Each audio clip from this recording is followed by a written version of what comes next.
Sir હા complete સંભળાય છે ને? હા સર. ઓકે, તો આપણે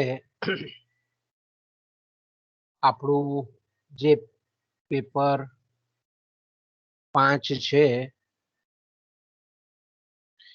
નાણું અને બેન્કિંગ, જેને આપણે સમગ્ર લક્ષી અર્થશાસ્ત્ર 1 કહીએ છીએ, તેમાં ગઈકાલે બપોરે આપણે જે પીરિયડ લીધેલો હતો અને એમાં જે ચર્ચા આપણે કરી હતી કે નાણાંના જે કાર્યો છે એને આપણે વિગતે તપાસેલા હતા. નાણાંના મુખ્ય કાર્યો, ત્યાર પછી નાણાંના ગૌણ કાર્યો એટલે કે નાણાંના સહાયક કાર્યો, એની આપણે ચર્ચા કરી. અને છેલ્લે આપણે જોયું નાણાંના આનુષંગિક કાર્યો. અને ત્યાર પછી આપણે આજે જે ચર્ચા કરવાની છે તે છે નાણાંનું મહત્વ. તો બાળકો, આપણે જે કાલે ચર્ચા કરી ગયા તેમાંથી કયા વિદ્યાર્થીને એ બધા કાર્યોના મુદ્દાઓ યાદ છે એ મને જરાક રિપીટ કરે માઇક ઓન કરીને.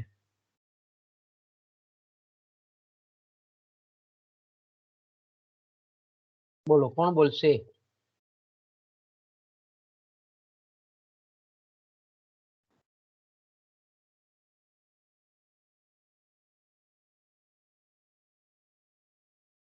બોલો બોલો બોલો. Hello sir. હા બોલો. હેલો. હા બોલો બોલો બેટા બોલો. નાણાંના સહાયક કાર્યોમાં નાણાંની મૂલ્યનો સંગ્રહ, નાણાંની લેવડ દેવડ તપાસ. અને મૂલ્યોની ફેરબદલી. Fine fine. પછી આનુષંગિક પછી કાર્યમાં તો આગળ આનુષંગિક કાર્યોમાં વસ્તુ અને ઉત્પાદન વસ્તુઓનું ઉત્પાદન બરાબર છે, વસ્તુઓનું બરાબર. આગળ ઉત્પાદન ચાલ. અને રાષ્ટ્રીય આવકની વહેંચણી ગુડ. અને શાક પદ્ધતિ શાખ વ્યવસ્થાના સાધન તરીકેનું. ફાઇન ફાઇન, ચાલો સરસ. બસ આટલી બોલવામાં પણ હિંમત આવે એટલે ઘણું. આપણે તો બાળકો, આપણે ગયા પીરિયડ સુધી નાણાંના જે કાર્યો છે એની આપણે સમજૂતી મેળવી. નાણાંના મુખ્ય કે પ્રાથમિક કાર્ય કે જેમાં વિનિમયનું માધ્યમ કે જેને આપણે ઇંગ્લિશમાં મીડિયમ ઓફ એક્સચેન્જ કહીએ છીએ, મૂલ્યનું માપ અથવા તો મૂલ્યનો માપદંડ તરીકેનું કાર્ય, તો મેઝરમેન્ટ ઓફ વેલ્યુ જેને આપણે કહીએ છીએ. ત્યાર પછી નાણાંના સહાયક કાર્યો કે જેમાં નાણાંનું મૂલ્ય સંગ્રાહક અથવા તો મૂલ્યનો સંચયકર્તા તરીકેનું કાર્ય કે જેને આપણે સ્ટોર્ડ ઓફ વેલ્યુઝ કહીએ છીએ. એ જ રીતે મૂલ્યની ફેરબદલી, મૂલ્યનું હસ્તાંતરણ, મૂલ્યનું સ્થાનાંતરણ, જેને આપણે ઇંગ્લિશમાં કહીએ છીએ ટ્રાન્સફર ઓફ વેલ્યુ. એટલે આપણે એમ કહીએ કે મૂલ્યનો સંગ્રાહક, મૂલ્યની ફેરબદલી અને ભાવિ લેવડ દેવડનું સાધન. સ્ટાન્ડર્ડ ઓફ ડિફર્ડ પેમેન્ટ એટલે ભવિષ્યના જે કંઈ પણ સોદાઓ છે એ તમે નાણાંને લીધે વર્તમાન સમયમાં પાડી શકો છો. તો આ એના સહાયક કાર્યો કે જેને આપણે ગૌણ કાર્યો તરીકે પણ ઓળખીએ છીએ. અને છેલ્લા આપણે જોયેલા હતા કે નાણાંના આનુષંગિક કાર્યો. નાણાંના આનુષંગિક કાર્યમાં નાણું એક સરળ સંપત્તિ તરીકે, સુલભ સંપત્તિ તરીકેનું નાણાંનું કાર્ય છે, કારણ કે એના મદદથી ગમે ત્યારે, ગમે તે સંજોગોમાં, ગમે તે પરિસ્થિતિમાં વસ્તુ કે સેવા આપણે ખરીદી શકીએ છીએ. બીજું આપણે આનુષંગિક કાર્ય જોયેલું હતું, રાષ્ટ્રીય આવકની વહેંચણીનું કાર્ય, કે ઉત્પાદનની પ્રક્રિયામાં જેટલા પણ ઉત્પાદનના સાધનો જોડાય છે એને સાધન દીઠ અને વ્યક્તિ દીઠ વળતર જે ચૂકવવાનું હોય છે, વહેંચણી જે કરવાની હોય છે, એનું કામ નાણાંએ ખૂબ સારી રીતે બજાવેલું છે. એ જ રીતે વપરાશ અને ઉત્પાદનની દ્રષ્ટિએ પણ નાણાંનું કાર્ય છે, કે ગ્રાહકે કેટલી વસ્તુનું, કેટલા એકમોનું કઈ કિંમતે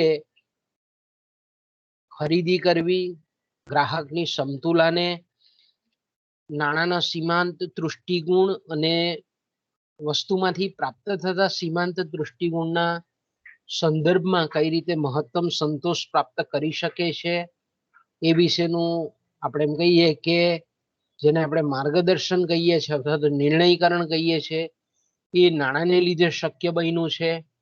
એ જ રીતે ઉત્પાદકોએ મહત્તમ નફો જો પ્રાપ્ત કરવો હોય તો સીમાંત ખર્ચ અને સીમાંત આવક સમાન થાય, ત્યાં ઉત્પાદકે ઉત્પાદન અટકાવી દેવું જોઈએ, કારણ કે ત્યાં મહત્તમ નફો પ્રાપ્ત થાય છે. તો સીમાંત આવક અને સીમાંત ખર્ચ પણ આપણે નાણાંના સંદર્ભમાં માપીએ છીએ. એ જ રીતે આપણે શાખ પદ્ધતિનો આધાર અથવા તો જે સમગ્ર બેંકોની જે શાખ વ્યવસ્થા નિર્માણ પામેલી છે, એ શાખ વ્યવસ્થાના એક મહત્વના સાધન તરીકેનું કાર્ય. એ જ રીતે મેં કીધું તેમ કે નાણું સુલભ સંપત્તિ અથવા તો જેને આપણે સુપ્રાપ્ય સંપત્તિ કહીએ છીએ, સરળ સંપત્તિનું કાર્ય એ નાણાંનું છે. અને ત્યાર પછી પોલ આયન્ઝિંગે બીજા બે કાર્યો બતાવેલા હતા, એ પણ આપણે જોયું કે નાણાંના સ્થિર કાર્ય એક તટસ્થ ટેકનિકલ સાધન તરીકેનું કાર્ય, અને બીજું આપણે જોયેલું હતું ગતિશીલ કાર્ય, કે જે અર્થતંત્રમાં ભાવ સપાટી છે, ઉત્પાદન છે, કુલ વપરાશનું પ્રમાણ છે, આ બધાને સક્રિય રીતે અસર કરે છે. એટલે આપણે એમ કહીએ કે નાણાંના પરિમાણમાં કે પુરવઠામાં ફેરફાર થાય તો આ બધા પરિબળો પર પણ અસર થાય. એટલે કે નાણું છે તે અર્થતંત્રમાં મૂડીરોકાણ, ખર્ચ, વપરાશ, બચત ની જે સપાટી છે એને અસર કરે છે. એટલે આપણે એમ કહીએ કે એના ગતિશીલ કાર્યમાં એનો સમાવેશ આપણે કરીએ છીએ. ઓકે, ત્યાર પછીનો આપણો જે આજનો ચર્ચાનો ટોપિક છે એ છે નાણાંનું મૂલ્ય, નાણાંનું મહત્વ. અને બીજું આપણે એમ કહીએ કે નાણાંની મર્યાદા અથવા તો નાણાંને લીધે કેટલીક સર્જાતી વિષમતાઓ. હવે બાળકો એક વસ્તુ તમે બરાબર સમજો કે પરીક્ષામાં ઘણી વખત નાણાંની વિષમતાઓ પૂછે છે. વિષમતાઓ એટલે તરત તમને સ્ટ્રાઇક જવી જોઈએ કે વિષમતાઓ એટલે નાણાંની મર્યાદાઓ છે. નાણાંની જે કામગીરી છે એની ટીકાઓ છે, એની સમીક્ષા છે. શબ્દ વાપરે વિષમતા, અથવા તો આપણે એમ કહીએ કે નાણાંને લીધે જેટલી પણ અર્થતંત્રમાં સમસ્યાઓ સર્જાય છે એને આપણે વિષમતાઓ કહીએ છીએ. એટલે ઘણી વખત ઘણા વિદ્યાર્થીઓને વિષમતા એટલે પણ એનો મતલબ ખબર હોતી નથી. તો પ્લીઝ જ્યારે તમે વાંચો છો ત્યારે એના સમાનાર્થી શબ્દોને પણ તમારી બુક્સમાં લખતા જાઓ. નાણાંની સમસ્યા, નાણાંની ટીકા, નાણાંની મર્યાદા, નાણાંની વિષમતાઓ, આવા બધા જે સમાન અર્થવાળા શબ્દ છે, કારણ કે પેપર સેટરના મગજમાં જે શબ્દ આવ્યો એ ઉચકીને મૂકે. તો તેવા સંજોગોમાં આપણે વાંચેલું હોવા છતાં ઘણી વખત એને જસ્ટિફાઈ નથી કરી શકતા. એટલે બાળકો એ પણ ખાસ આપણે ધ્યાનમાં રાખવાનું. ઓકે, અથવા તો તમને એવું પૂછે કે ભાઈ આધુનિક અર્થતંત્રમાં નાણાંની ભૂમિકા કેવી છે. આધુનિક અર્થકરણમાં નાણાંનું, અર્થવ્યવસ્થામાં નાણાંનું શું મહત્વ છે? તો આપણે બહુ સરળ શબ્દોમાં કહી શકીએ બાળકો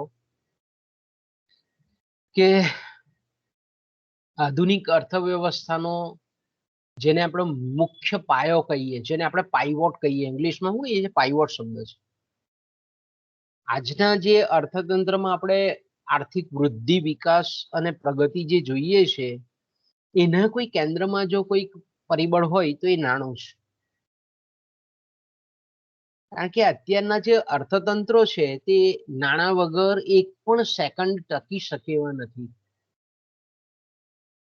એટલે આપણે એમ કહીએ કે આધુનિક અર્થતંત્રમાં નાણાંનું મહત્વ જેટલું પણ આપણે આંકીએ તેટલું ઓછું છે. એટલા માટે જ આપણે એમ કહીએ કે આધુનિક અર્થતંત્રને આપણે મોનેટરી ઇકોનોમી કહીએ છીએ, નાણાકીય અર્થતંત્રો કહીએ છીએ. એને આપણે શું કહીએ છીએ? નાણાકીય અર્થતંત્રો. હવે આપણે જાણીએ છીએ તે પ્રમાણે કે અર્થતંત્ર કોઈ પણ હોય, અર્થતંત્રમાં જે અર્થવ્યવસ્થાઓ છે તે અલગ અલગ પ્રકારની છે. હવે એ શબ્દ તમે જ્યારે વાંચો ચોપડીમાં તમને એમ થાય કે અલગ અલગ પ્રકારની અર્થવ્યવસ્થા એટલે શું? તો કે દાખલા તરીકે ભારત એક મિશ્ર અર્થતંત્ર છે. બરાબર, ભારત એક મિશ્ર અર્થતંત્ર છે. મિશ્ર અર્થતંત્રનો મતલબ શું? તો કે અર્થતંત્રના અમુક ક્ષેત્રો જે છે તે સરકાર હસ્તકના છે, એટલે કે જાહેર ક્ષેત્રની માલિકીના છે, અને અમુક ક્ષેત્રો એવા છે કે જ્યાં ખાનગી ક્ષેત્રનું વર્ચસ્વ છે. તો જ્યાં આપણે એમ કહીએ કે જાહેર ક્ષેત્ર અને ખાનગી ક્ષેત્ર આ બંનેનું વર્ચસ્વ હોય, સહઅસ્તિત્વ હોય, તો તેને આપણે મિક્સ્ડ ઇકોનોમી કહીએ છીએ, મિશ્ર અર્થતંત્ર કહીએ છીએ. ઓકે, પછી બીજો શબ્દ આવે છે મૂડીવાદ. મૂડીવાદ એને આપણે કહીએ છીએ કેપિટાલિઝમ. ઇંગ્લિશમાં શું કહીએ છીએ? કેપિટાલિઝમ કહીએ છીએ. કે મૂડીવાદ એટલે શું? તો કે મૂડીવાદ એટલે કે જેમાં સરકારનો હસ્તક્ષેપ નહિવત હોય, રાજ્યની, જેને આપણે દરમિયાનગીરી કહીએ છીએ, રાજ્યની આર્થિક નીતિ અને આયોજનનો અભાવ હોય એવું મુક્ત અર્થતંત્ર કે જેમાં સમગ્ર બજારની સમતુલા એ બજારના પરિબળો એટલે કે બજારની માંગ અને પુરવઠા દ્વારા સમતોલિત થતા હોય, અને જેમાં સરકારનું, મેં કીધું ને કે સરકારનો નિર્ણાયક અથવા તો નીતિ નિર્ધારક તરીકેની ભૂમિકા બહુ સીમિત હોય, બહુ મર્યાદિત હોય, એવું જે અર્થતંત્ર છે તેને આપણે મૂડીવાદી અર્થતંત્ર કહીએ છીએ. દાખલા તરીકે અમેરિકા છે, ઇંગ્લેન્ડ છે, પછી જર્મની છે, ફ્રાન્સ છે, ઇટાલી છે, આ બધા જે વિકસિત દેશો છે તેને આપણે કેપિટાલિસ્ટ કહીએ છીએ, એને મૂડીવાદી દેશો કહીએ છીએ, કે સરકારનો હસ્તક્ષેપ બહુ ઓછો હોય. અર્થતંત્રને આપણે જાણીએ છીએ ને કે અમેરિકામાં કોઈ વ્યક્તિને એવું થાય છે કે ભાઈ મારે મશીન ગન લેવી છે, બંદૂક લેવી છે, તો એ ખરીદી શકે છે. જે રીતે આપણે દુકાનેથી, રમકડાની દુકાન ભારતમાંથી ખરીદી શકીએ છીએ, રમકડાની દુકાનમાંથી બંદૂક રમકડાની, તેવી રીતે ત્યાં રિયલ ગન ખરીદી શકે છે. એના માટે કોઈ તકલીફ નથી. એને મન થાય છે, એની પાસે પૈસા છે, તો એ આરામથી શસ્ત્ર ખરીદી શકે છે. એટલે એમાં સરકારનો હસ્તક્ષેપ બહુ ઓછો હોય માર્કેટમાં. એને જે વસ્તુ ખરીદવી હોય એના માટે એને લગભગ કોઈ તકલીફ પડતી નથી.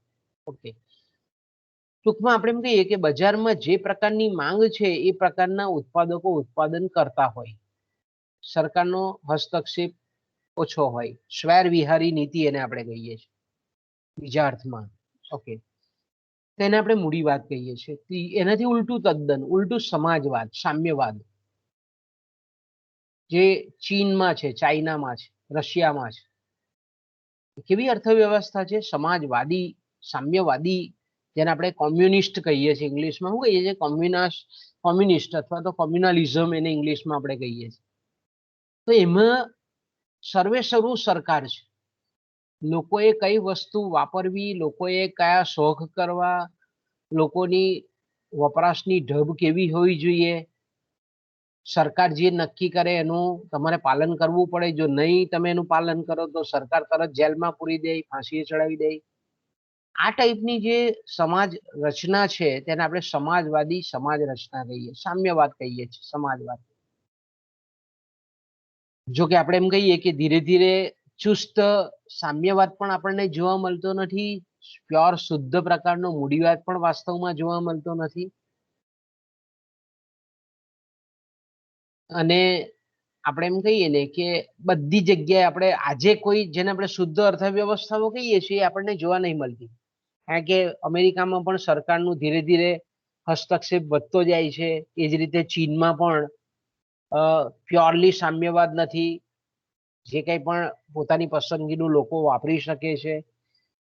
ટૂંકમાં આપણે એમ કહીએ કે અર્થતંત્રો, અહીંયા આપણે આપણા ટોપિકની સાથે લિંક કરીએ કે કોઈ પણ અર્થતંત્ર હોય, મિશ્ર અર્થતંત્ર હોય, મૂડીવાદી અર્થતંત્ર હોય કે સરકારનું સર્વે સર્વિસ સરકાર હોય એવું સમાજવાદી અર્થતંત્ર હોય, નાણાં વગર કોઈ પણ અર્થતંત્રોમાં ચાલે નહીં.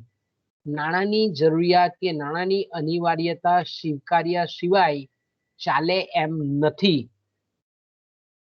કારણ કે આપણે ઘણા સામાન્ય રીતે 1917માં જ્યારે રશિયામાં ક્રાંતિ થયેલી હતી, રશિયન ક્રાંતિ, અને પછી તે વખતે સામ્યવાદી પક્ષ સત્તા પર આવેલો, ત્યારે ત્યાંના જે શાસકો હતા રશિયાના, એ લોકોએ અમુક વિસ્તારમાં નાણું દૂર કરેલું હતું.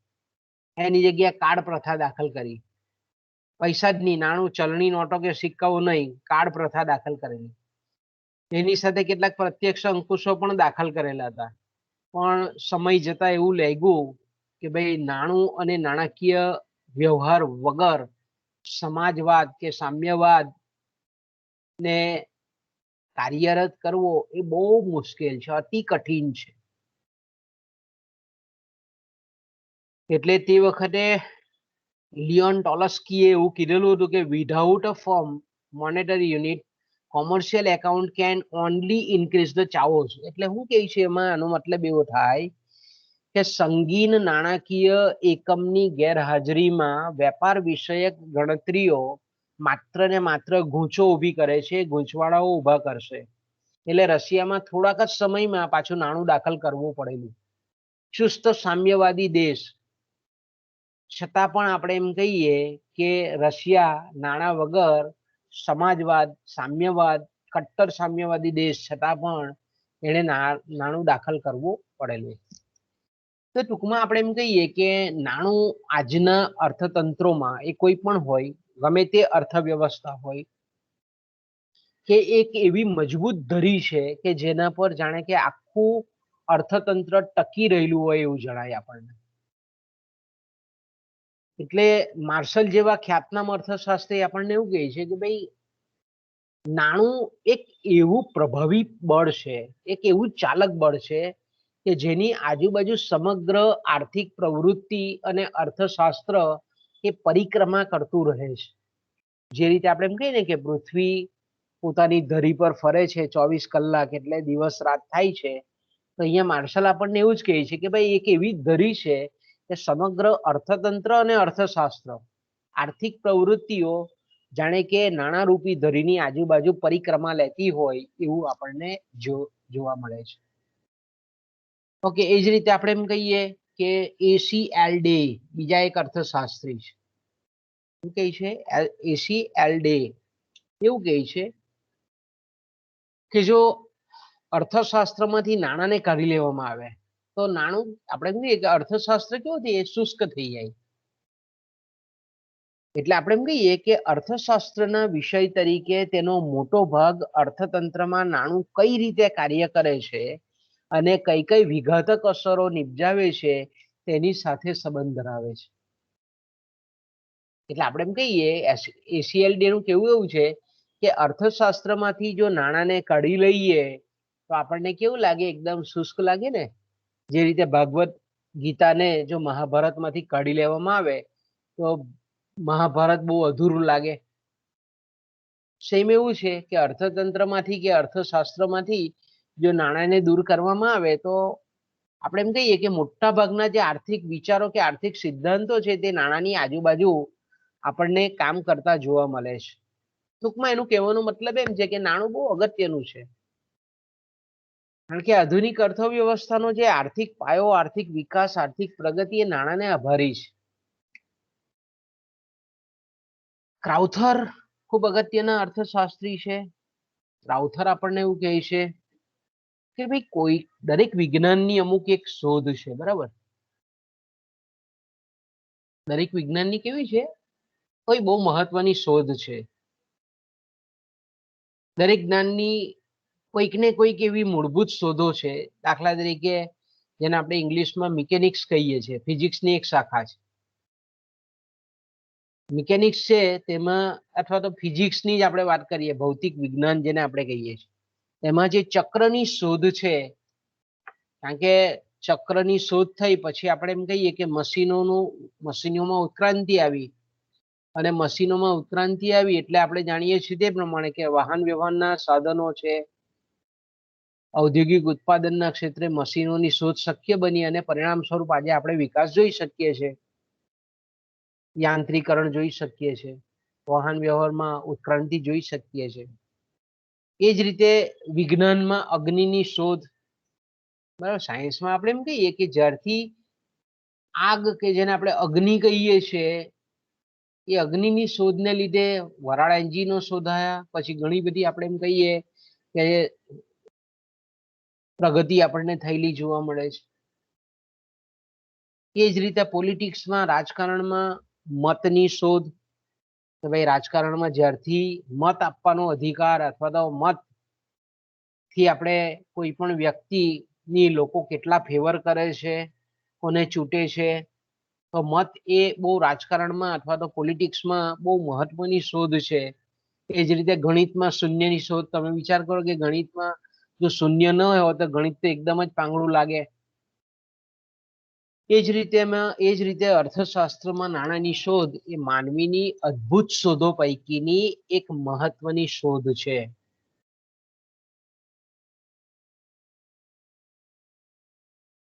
પણ આપણે જાણીએ છીએ તે પ્રમાણે કે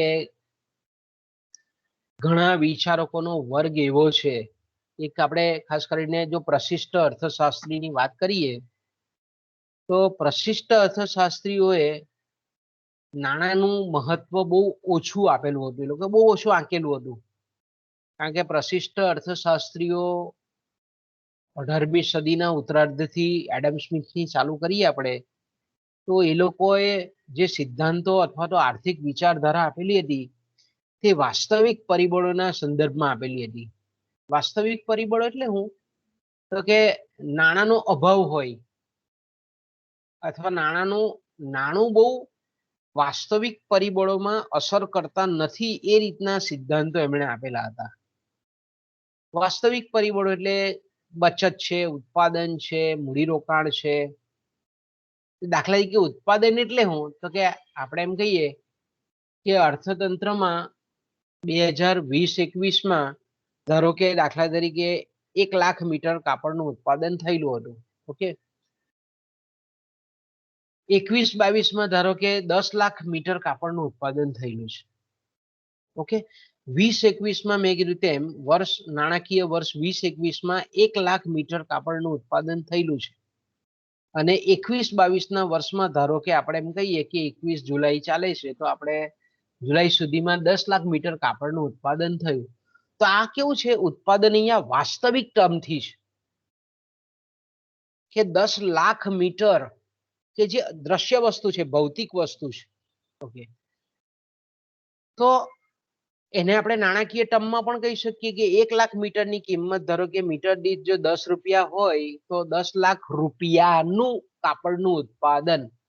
21-22માં 10 લાખ ગુણ્યા 10 રૂપિયા, તો આટલા કરોડ રૂપિયાના કાપડનું ઉત્પાદન થયું. તો અહીંયા નાણાકીય માધ્યમ આવ્યું, નાણું, કારણ કે એની કિંમત વડે આપણે ગુણીએ એટલે નાણાકીય પરિબળ ઊભું થયું.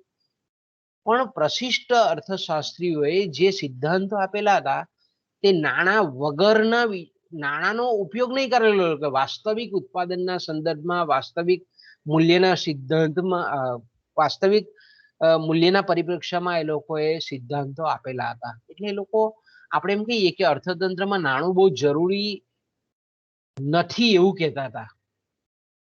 પ્રશિષ્ટ અર્થશાસ્ત્રી એવું કહેતા હતા, એડમ સ્મિથ ને બધા, કે ભાઈ નાણું કેવું છે, એ લોકો એવું કહેતા કે નાણાંની હાજરી હોય કે ગેરહાજરી હોય, અર્થશાસ્ત્રના નિયમો એક જ સરખા સાચા છે.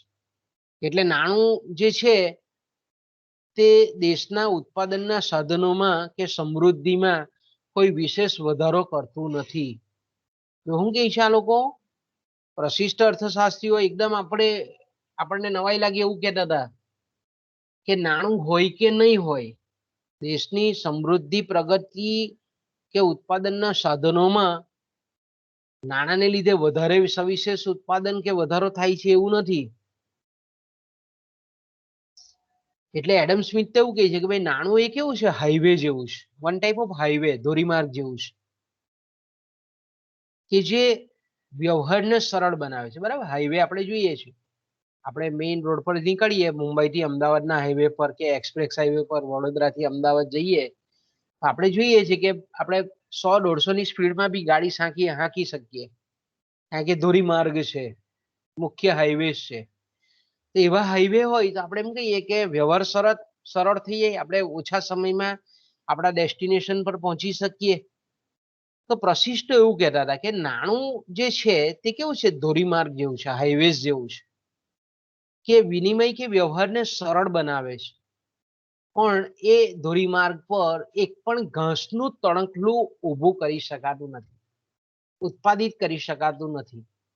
જો કેવું કહે છે, આપણને સાંકેતિક ભાષામાં એવું કહેવા માંગે છે કે હાઈવે છે તે વાહન વ્યવહારને સરળ બનાવે છે, પરંતુ એના પર આપણે એક પણ ઘાસનું તણખલું પેદા કરી શકતા નથી. એટલે પ્રશિષ્ટ એવું કહેતા હતા કે ભાઈ નાણું છે તે વિનિમયને સરળ બનાવે છે, પણ એનો મતલબ એવું નથી કે તેનાથી ઉત્પાદન વધે છે. ઉત્પાદનનું નાણાકીય મૂલ્યાંકન વધતું હોય, પણ વાસ્તવિક ઉત્પાદન એ વધતું નથી. કેટલાક અર્થશાસ્ત્રીઓ પ્રશિષ્ટો અને કેટલાક અર્થશાસ્ત્રીઓ પ્રશિષ્ટ વિચારકોમાં જ આપણે એમ કહીએ કે નાણું એક પડદા સમાન છે, વ્યવધાન સમાન છે.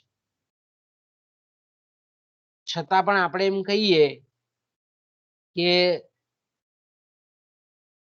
પ્રશિષ્ટો જે કહેતા હોય તે, પણ નાણું જે છે તે ચેન્ડલર એની ખૂબ સરસ મજાની આપણે કહીએ કે એની વ્યાખ્યા આપતા કહે છે કે ભલે પ્રશિષ્ટો એવું કહે છે કે નાણું વંધ્ય છે, કોઈ વાંધ્યું છે, એના પર કોઈ પણ વસ્તુનું ઉત્પાદન નથી થતું એના દ્વારા, કારણ કે એવું કહે છે ચેન્ડલર કે નાણું વાસ્તવમાં વપરાશી વસ્તુ પણ નથી. જો નાણું એવું કહે છે આપણને કે નાણું આમ જોઈએ તો આપણે જો ન્યુટ્રલ તટસ્થતાથી વિચારીએ તો નાણું એક વપરાશી વસ્તુ પણ નથી. નાણું એ ઉત્પાદકીય વસ્તુ પણ નથી, ઉપભોગ્ય વસ્તુ પણ નથી અને ઉત્પાદકીય વસ્તુ પણ નથી. દાખલા તરીકે આપણને ભૂખ લાગે તો આપણે કઈ આપણા ખિસ્સામાં પડેલી ચલણી નોટોને સીધી ખાઈ નથી જતા, બરાબર? આપણી ભૂખને મિટાવી શકતું નથી.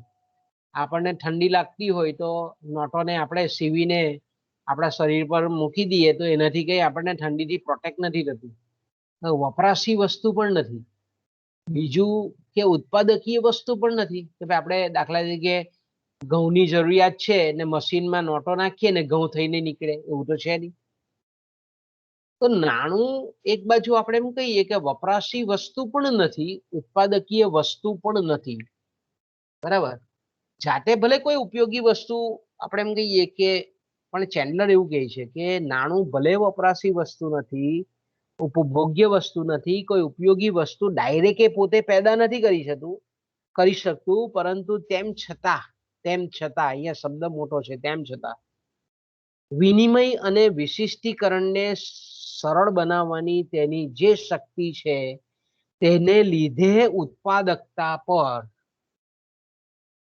તેની ખૂબ ગાઢ પરોક્ષ અસર થાય છે. ભલે ડાયરેક્ટ ઉત્પાદન નથી કરતું, પણ નાણાંને લીધે આપણે એમ કહી શકીએ કે પરોક્ષ રીતે ઉત્પાદકતા બહુ જબરજસ્ત વધે છે. એટલે ટૂંકમાં આપણે એમ કહીએ કે આધુનિક અર્થતંત્રમાં નાણું ખૂબ મહત્વનું છે એમ આપણે કહી શકીએ, કારણ કે વપરાશ છે, ઉત્પાદન છે, વિનિમય છે, વહેંચણી છે, અને સરકાર દ્વારા જે કંઈ પણ આર્થિક પ્રવૃત્તિઓ જાહેર અર્થવિધાનના ક્ષેત્રોમાં થાય છે એ સર્વ પ્રવૃત્તિઓને નાણું એ સુગમ બનાવે છે, કારણ કે નાણું એ ગ્રાહકો માટે વપરાશ અંગેની પસંદગી વધુ મુક્ત અને વ્યાપક બનાવે છે.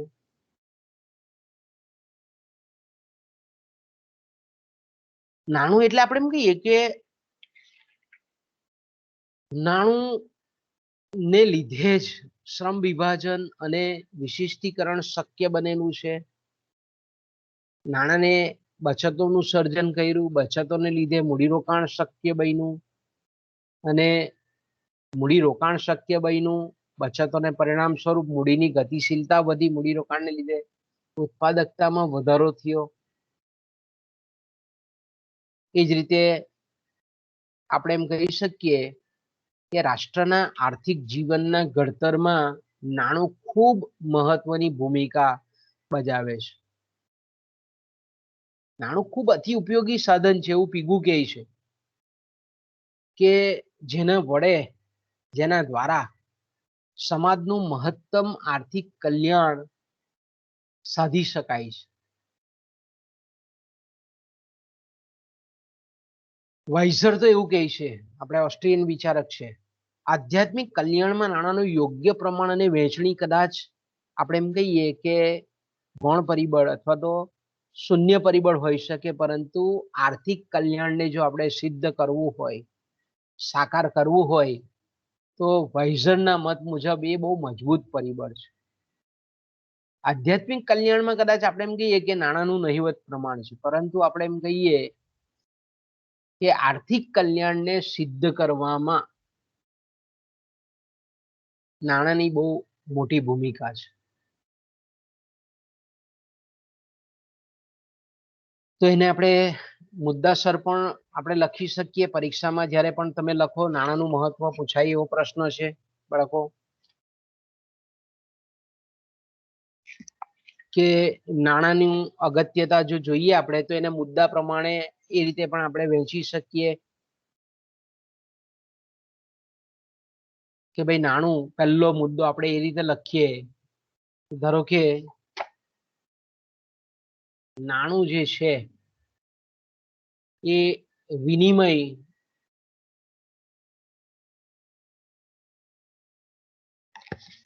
વિનિમયોને સરળ બનાવે છે. બરાબર, નાણું જે છે તે આપણે શું કહીએ છીએ, દાખલા તરીકે આપણે એમ કહીએ કે મુદ્દાસર તમે આ રીતે પણ લખી શકો, નાણું વિનિમયને, બરાબર, વિનિમયને સરળ બનાવે છે.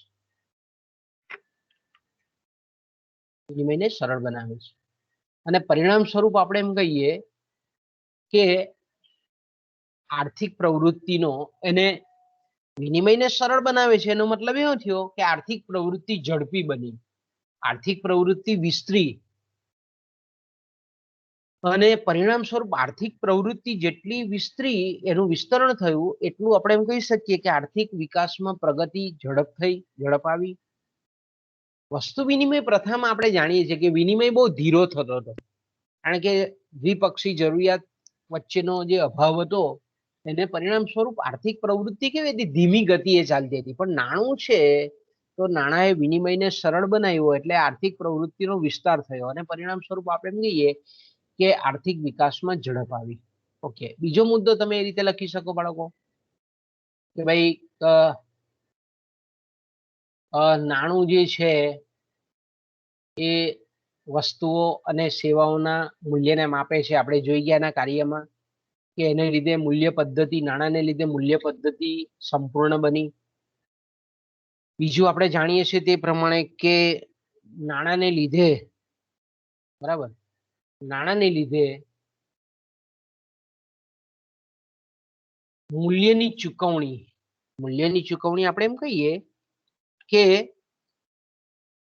નાણાંના નાના વિભાગોમાં પણ શક્ય બની. શું થયું? કારણ કે હવે આપણે નાના 50 પૈસાની વસ્તુથી માંડીને 50,000 રૂપિયાની વસ્તુ પણ આપણે ખરીદી શકીએ છીએ. તો કોઈ પણ વસ્તુ એ નાના મૂલ્યની હોય, ઓછી કિંમતની હોય કે વધારે કિંમતની હોય, પણ આપણે જોઈ શકીએ છીએ કે નાણાંને લીધે મૂલ્ય એકદમ આપણે એમ કહીએ કે ચૂકવણી નાના વિભાગોમાં પણ શક્ય બની અને પરિણામ સ્વરૂપ એવું થયું કે શ્રમ વિભાજન શક્ય બન્યું,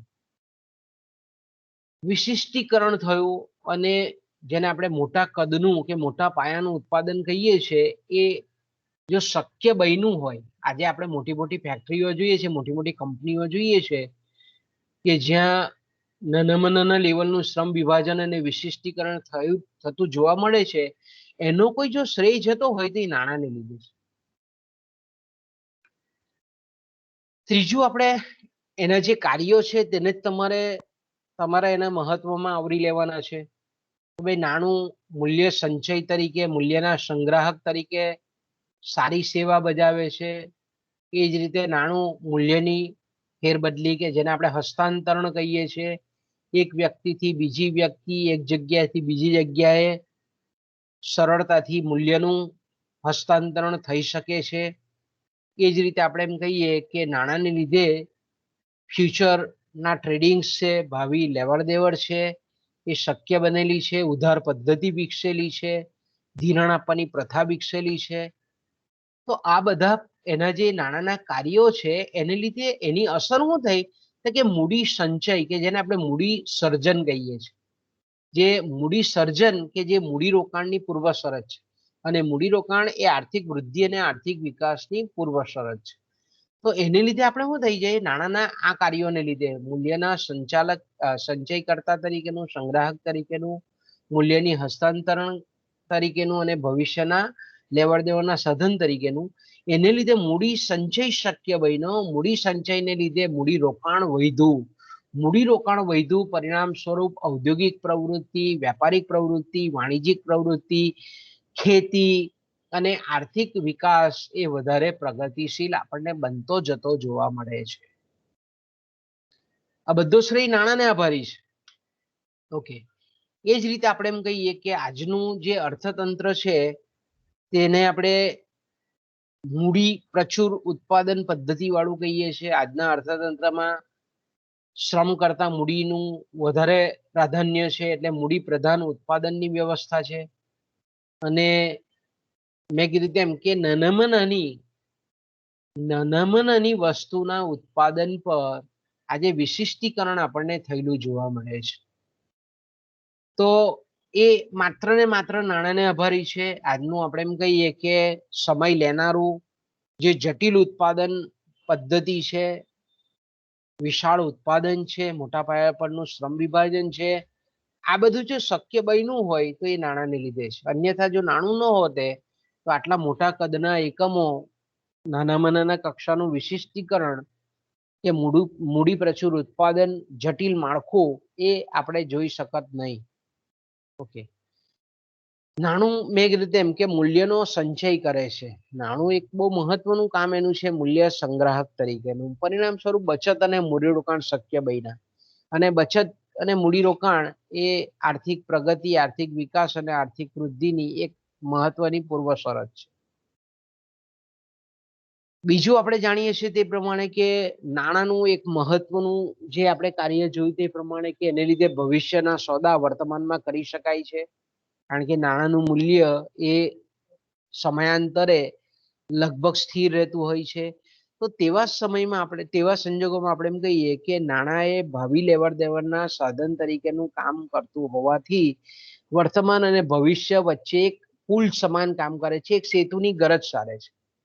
પરિણામે આપણે એમ કહીએ કે અર્થતંત્રમાં વિશ્વાસનું વાતાવરણનું સર્જન થાય છે, જે આર્થિક વિકાસ માટે અને જે બેંકો કે નાણાકીય સંસ્થાઓ છે એના શાખના સર્જન માટે અથવા તો શાખી નાણાંના સર્જન માટે આ પરિબળ ખૂબ મહત્વનો ભાગ ભજવે છે. નાણાંનું મૂલ્ય સ્થિર રહે છે, પરિણામ સ્વરૂપ આપણે એમ કહીએ કે વેપારી બેંકો કે નાણાકીય સંસ્થાઓ છે એ શાખનું સર્જન કરે છે, ધિરાણનું સર્જન કરે છે, અને એને પરિણામ સ્વરૂપ વિકાસ એ ઝડપી બનેલો છે. બીજું આપણે જોયું તે પ્રમાણે કે નાણાંનું મહત્વ એ રીતે પણ છે કે નાણાં એ ગ્રાહકોની જે વપરાશ અંગેની જે પસંદગી છે એને મુક્ત બનાવેલી છે. આજે આપણી પાસે નાણું હોય તો આપણે બોલપેન લેવી હોય તો બી આપણે પસંદગી કરી શકીએ છીએ. ટીવી લેવું હોય, મોબાઈલ લેવો હોય, વાહન લેવું હોય તો આપણે શું કરીએ છીએ, નાણાંને લીધે ગ્રાહકોની જે વપરાશ અંગેની પસંદગી છે તેને વધારે મુક્ત પસંદગી શક્ય બનાવી છે. અને વસ્તુ વિનિમય પ્રથામાં પસંદગીની તકો બહુ ઓછી હતી, મર્યાદિત હતી. સંતોષ મેળવવાના સાધનો પણ કેવા હતા? સાટા પદ્ધતિમાં બહુ ઓછા હતા. પણ નાણાંને લીધે આપણે એમ કહીએ કે વસ્તુઓ અને સેવાઓની પસંદગીનું ક્ષેત્ર વ્યાપક બનેલું છે. ગ્રાહકને દરેક વસ્તુમાં આજે પસંદગીની તકો છે. મેં કીધું તેમ કે તમારે બોલપેન લેવી હોય તો સેલોની પણ મળે, ફ્લેડની પણ મળે, રેનોલ્ડની પણ મળે, રોટોમેકની પણ મળે. કેટલી બધી કંપનીઓ કે જે તમને પેન બનાવે છે. ખાલી પેન જેવી બાબત, પહેલા એવી નહીં હતી. પેન તો પહેલા એક જ સરખી આવતી હતી. આજે આપણે જોઈએ છે તો પેનમાં પણ પસંદગી, બૂટ ચંપલમાં બી પસંદગી, કપડામાં પસંદગી, મોટર કાર માટે કે પસંદગી, ટીવી માટે પસંદગી, મોબાઈલ માટે કે તમે ગમે તે સાધન પસંદ કરી શકો. ટૂંકમાં આપણે એમ કહીએ કે નાણાંને લીધે આ રીતે ગ્રાહકોની પસંદગીનું ક્ષેત્ર એ વિશાળ બનેલું છે, વ્યાપક બનેલું છે. અને પરિણામ સ્વરૂપ શું થાય છે? નાણાંને લીધે વ્યક્તિ એ અધિક સંતોષ મેળવી શકે છે, અધિશેષ મેળવી શકે છે. સંતોષમાં શું કરે છે? કન્ઝ્યુમર સરપ્લસ એ પ્રાપ્ત કરી શકે છે. ઓકે, બીજો આગળનો મુદ્દો, સાતમો મુદ્દો આપણે જોઈએ તો કે ભાઈ નાણાકીય જે અર્થવ્યવસ્થા સામાન્ય રીતે આપણને એક જાતનું માર્ગદર્શન પણ આપે છે કે સમાજમાં સમાજના કયા વર્ગને કે કયા લોકોને કઈ વસ્તુ કે સેવાની જરૂર છે, કેટલા પ્રમાણમાં જરૂર છે, એનું કેવી રીતે, ક્યાં, કઈ રીતે ઉત્પાદન કરવું, કઈ પદ્ધતિએ ઉત્પાદન કરવું કે જેથી કરીને ઉત્પાદનના જે મર્યાદિત સાધનો છે તેનો મહત્તમ ઉપયોગ કરી શકાય. તો આ રીતનું માર્ગદર્શન પણ આપણને નાણાકીય અર્થવ્યવસ્થામાં નાણાંને લીધે પ્રાપ્ત થાય છે.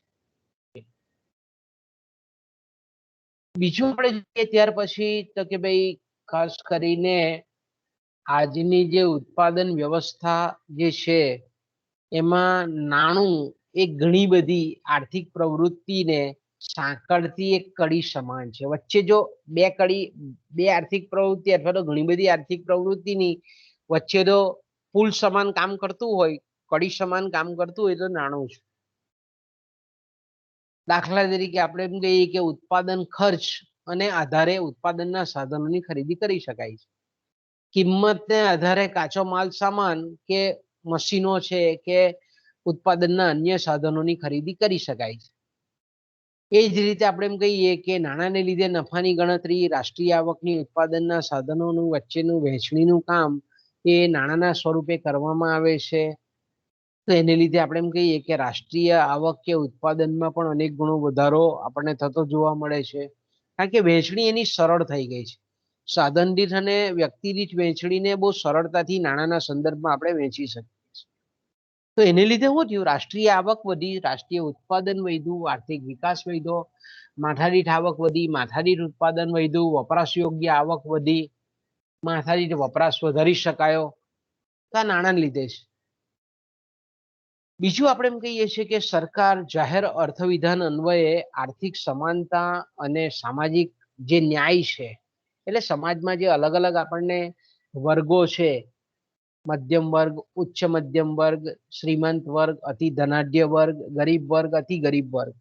તો આ રીતની આપણે એમ કહીએ કે આર્થિક અસમાનતા છે એને દૂર કરવી અને સામાજિક અસમાનતા છે તેને પણ દૂર કરી સમાજનો સમતોલ આર્થિક અને સામાજિક વિકાસ સિદ્ધ થાય તે માટે રાજ્ય સરકાર, કેન્દ્ર સરકાર, રાજ્ય સરકાર એ જાહેર અર્થવિધાન અન્વયે અલગ અલગ પ્રકારના કરવેરા નાખે છે.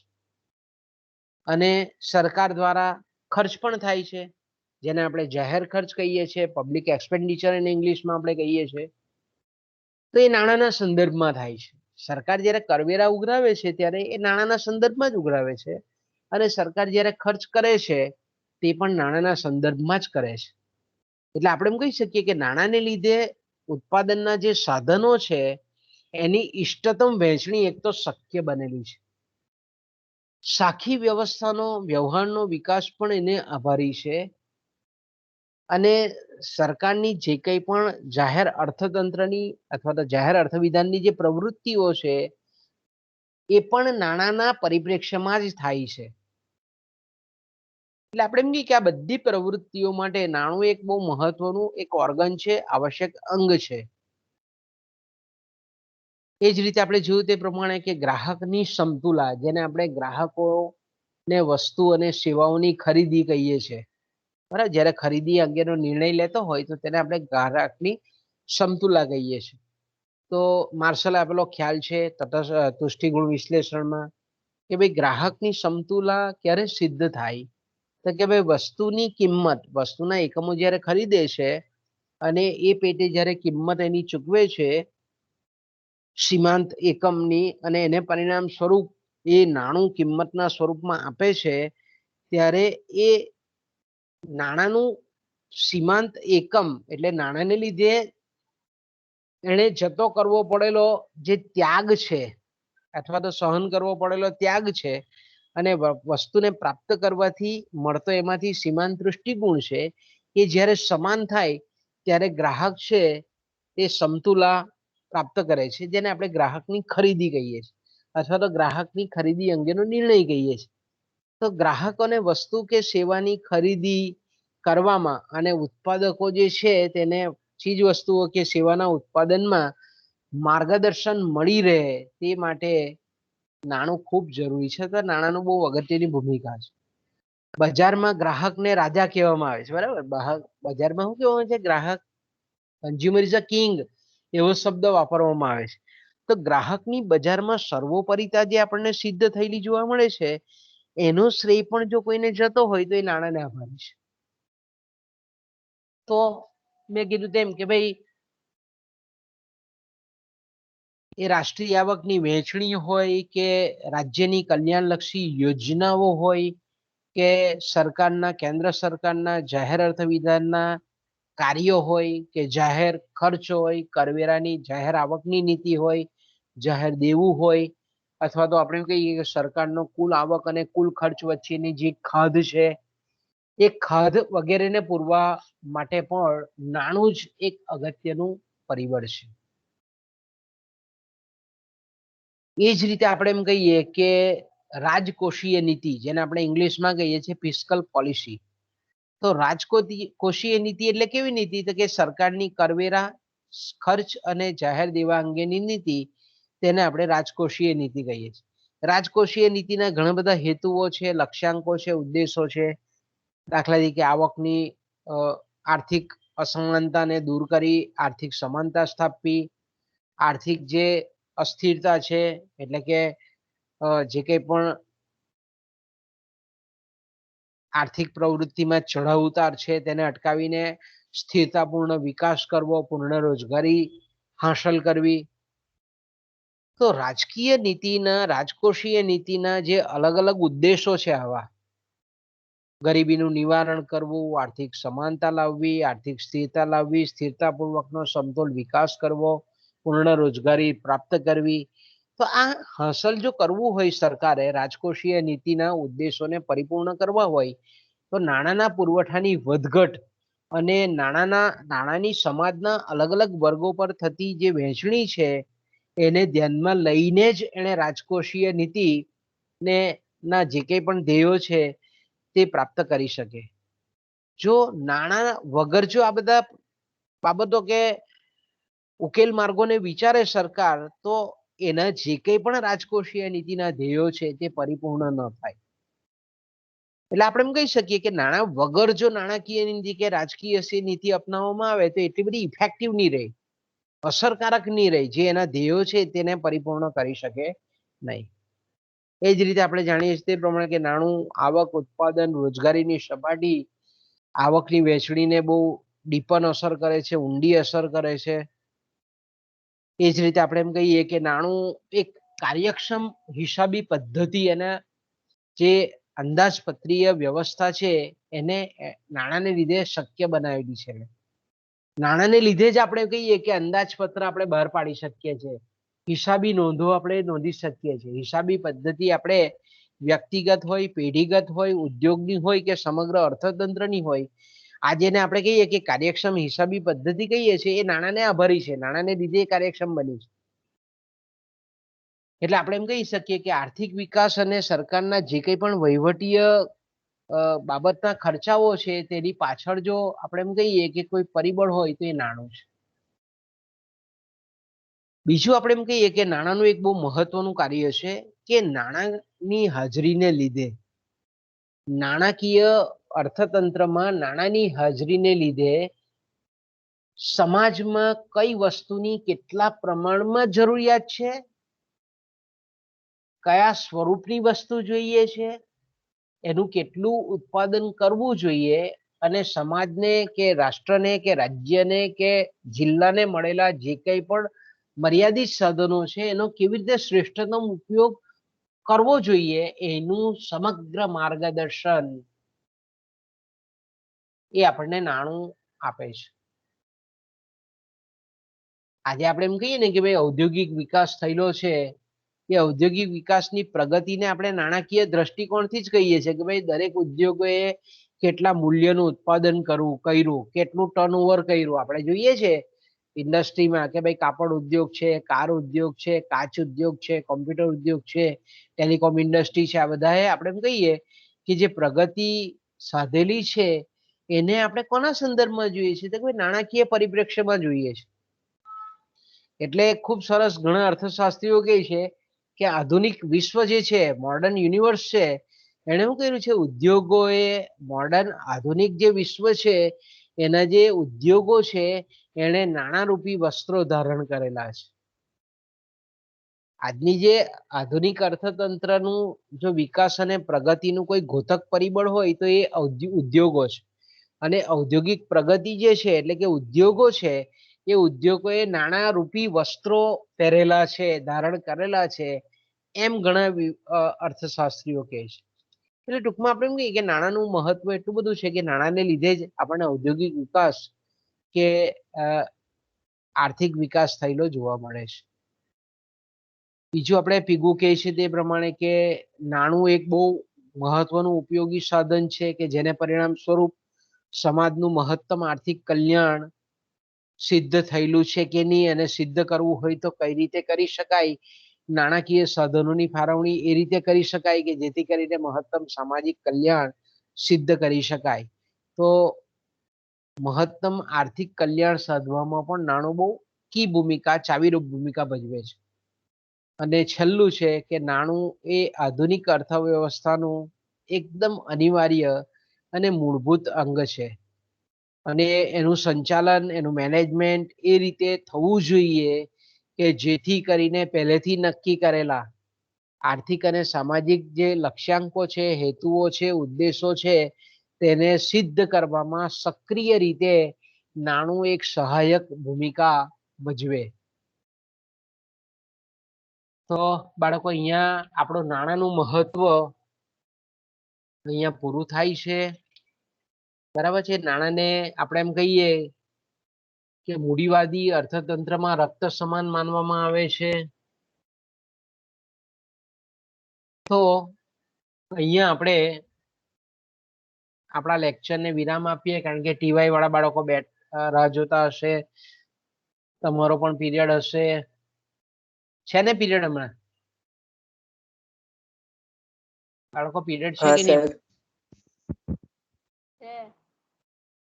છે ને? હા, અહીંયાથી આપણે અટકીએ. હા,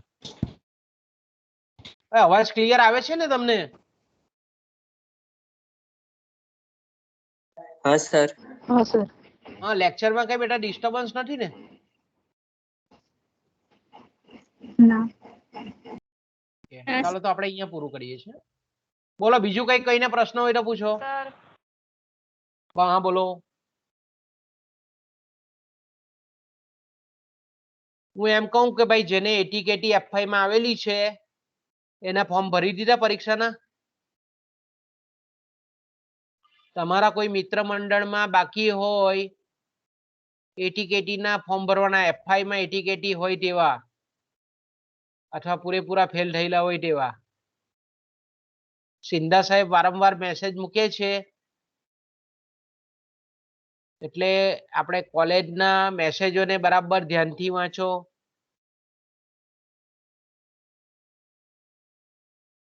તો અહીંયાથી વિરામ લઈએ બાળકો આપણે.